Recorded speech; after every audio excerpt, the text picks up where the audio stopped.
Isang pinagpalang umaga naman sa atin mga amigo. Umpisahan na naman natin ang ating araw na may pasalamat sa Ama. Pasasalamat sa lahat ng bagay, kaligtasan at gabay niya. At sana'y matapos ang araw na to na ligtas at may nakuhang aral. Ito ang buhay na pagiging OFW mga amigo. Magising, magtrabaho para sa mga pangarap, para sa pamilya.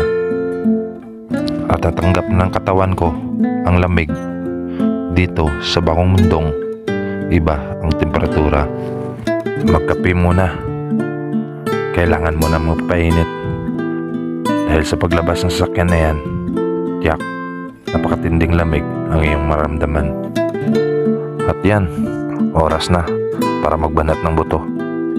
Galaw-galaw na may pabayad na naman tayo sa mga utang natin dun na iwan sa Pilipinas. Ganun talaga, di natin kailangan umasa sa iba. Matanda na tayo para magpabigat pa.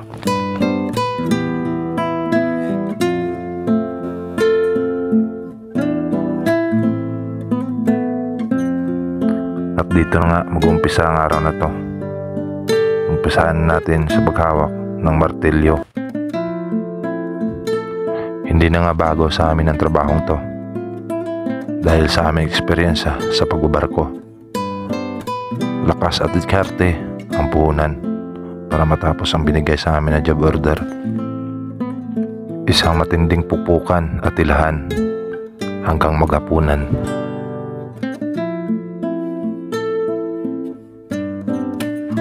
Pukpok dito, pukpok dun, hila dito, hila dun.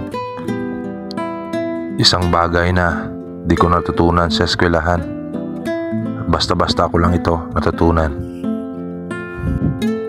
Sa araw-araw na pagbabanat ng buto, basta ko lang tong nalaman. Ang mas pinili ko na ang buhay na bilang isang padre de pamilya. At dyan natapos na ang matinding bakbakan. At dumating na ang aking among kulay gatas at kailangan ng lumikas.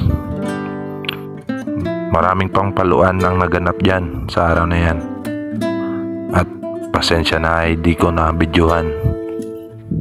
Oops! Pasensya na. Hanggang dito na lang. Medyo napahaba at ang ating usapan.